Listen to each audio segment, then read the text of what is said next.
मैं नदी हूँ, कल कल बहता जल जो पहाड़ों से गिरकर धरातल पर बहते हुए समुद्र में समाने हेतु लालायित। मेरे नाम भी हर स्थान पर अलग अलग होते हैं, कहीं गंगा तो कहीं गोदावरी, कहीं यमुना तो कहीं सरस्वती।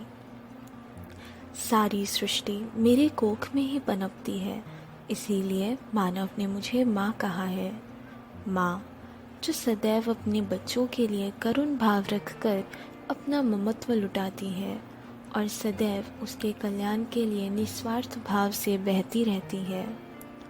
तभी तो जहाँ मैं हूँ वहीं गांव, कस्बे, शहर बसे हैं, अन्यथा जंगल वीरान है।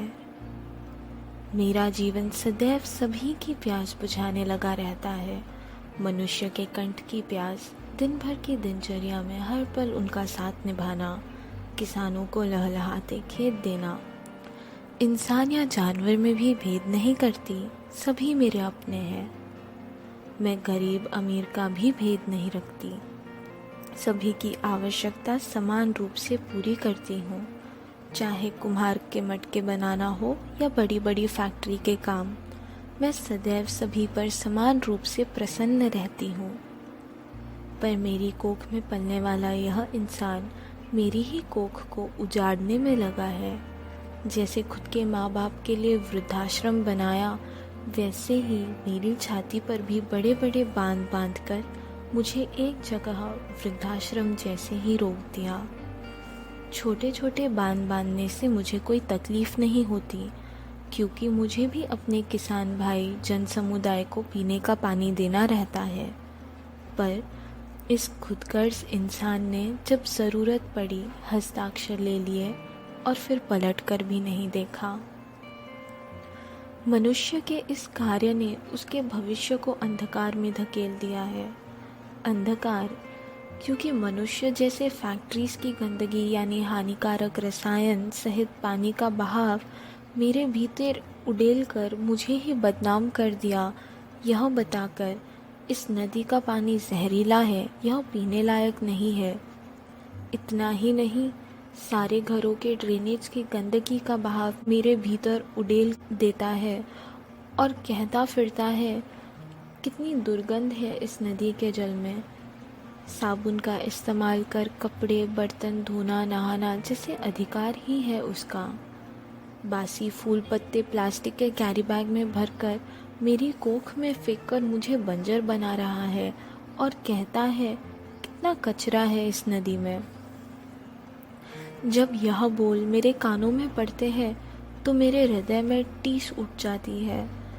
पर मैं कैसे समझाऊं इस मनुष्य रूपी खुदगर्ज इंसान को जो हर पल तत्कालीन स्वार्थ से घिरे रहता है।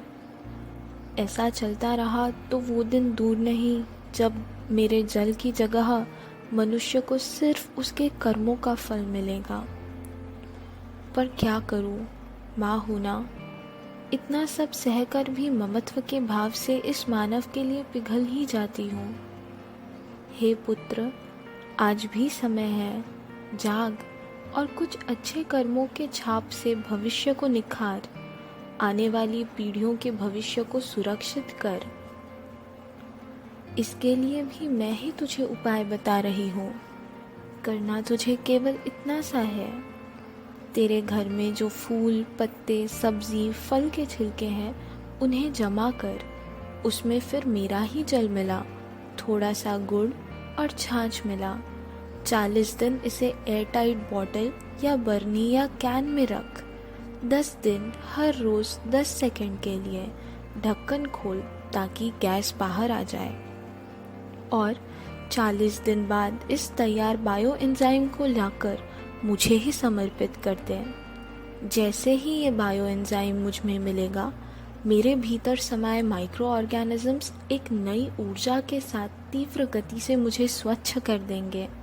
फिर मैं कितनी पारदर्शी, कितनी स्वच्छ, कितनी सुंदर, कल कल ध्वनि से फिर से पवित्र पावन कहलाकर सभी प्राणी जीव जंतु प्रकृति धरती सभी के चेहरे पर मुस्कान बन जाऊंगी। प्रकृति के ये शब्द सही है कि तू जो मुझे देगा वही टन्स में मैं तुझे लौटाऊंगी। नारायण नारायण।